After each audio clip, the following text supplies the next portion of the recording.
पिछले वीडियो में हमने चर्चा की थी कक्षा 12 राजनीति विज्ञान के प्रथम अध्याय शीत युद्ध का दौर के अंतर्गत शीत युद्ध क्या है और शीत युद्ध होने के मुख्य कारण क्या थे।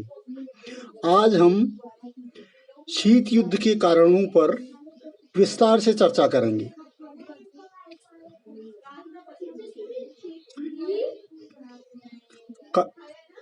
कारण था शीत युद्ध का सोवियत संघ का याल्टा समझौते का निरादर। सबसे पहले हमें ये जानना है कि याल्टा समझौता क्या था। फरवरी 1945 में याल्टा में अमेरिकी राष्ट्रपति फ्रैंकलिन डी रूजवेल्ट, ब्रिटिश प्रधानमंत्री विंस्टन चर्चिल और सोवियत प्रधानमंत्री जोसेफ स्टालिन के बीच एक समझौता हुआ था जिसे याल्टा समझौता कहा जाता है। इस समझौते के अनुसार पोलैंड में प्रतिनिधि शासन व्यवस्था को मान्यता देने पर सहमति हुई थी, अर्थात पोलैंड में चुनाव कराए जाएंगे और जो जनता द्वारा चुनी हुई सरकार होगी उसको समर्थन दिया जाएगा।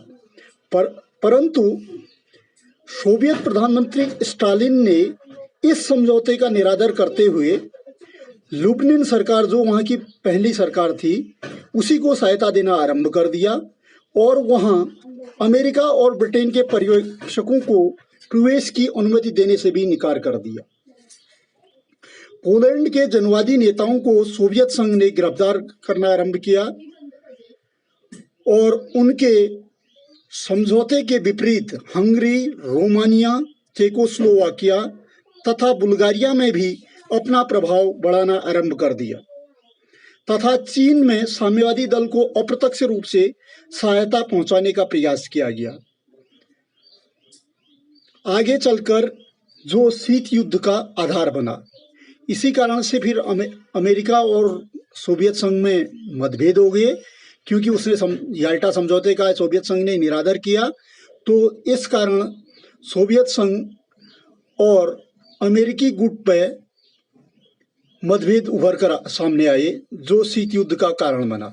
इसके बाद अगला कारण था सोवियत संघ और अमेरिका में वैचारिक मतभेद। द्वितीय विश्व युद्ध के दौरान ही सोवियत संघ और अमेरिका में विचारों का मतभेद उभर कर सामने आने लगा था। साम्यवादी समर्थक सोवियत संघ था और पूंजीवादी समर्थक अमेरिका था। सोवियत संघ ने समाजवादी आंदोलनों को बढ़ावा दिया और इन्हें आवश्यक व न्यायोचित बताया। इससे पूंजीवाद को गहरा आघात पहुंचा और अनेक पूंजीवादी राष्ट्र अमेरिका के नेतृत्व में सोवियत संघ की निंदा करने लगी, जो आगे चलकर शीत युद्ध का कारण बना। अगला कारण था सोवियत संघ का एक शक्तिशाली राष्ट्र के रूप में उभरना। 1917 की साम्यवादी क्रांति के बाद सोवियत संघ की शक्ति काफी बढ़ गई थी, जिससे पश्चिमी राष्ट्र अमेरिका, ब्रिटेन इत्यादि भयभीत होने लगे थे कि पूरी दुनिया में साम्यवाद फैल जाएगा। द्वितीय विश्व युद्ध के दौरान उनकी शक्ति का प्रदर्शन देख पश्चिमी राष्ट्रों में ईर्ष्या उत्पन्न होने लगी और वह चुप रहे।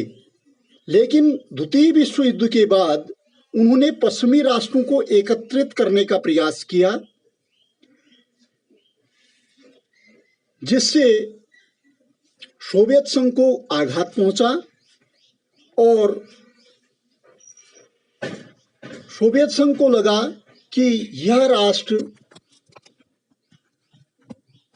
साम्यवाद को रोकने के लिए एकत्रित हुए हैं, जिससे अमेरिका और सोवियत संघ में तनाव उत्पन्न होने लगा।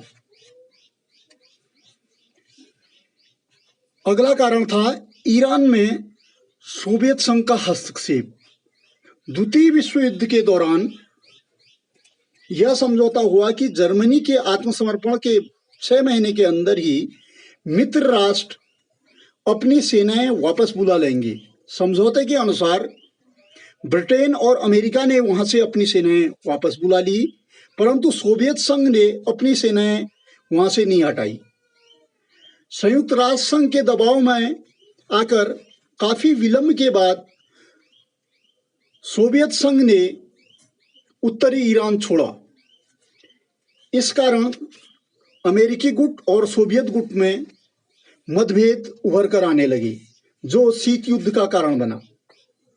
अगला कारण था टर्की में सोवियत संघ का हस्तक्षेप।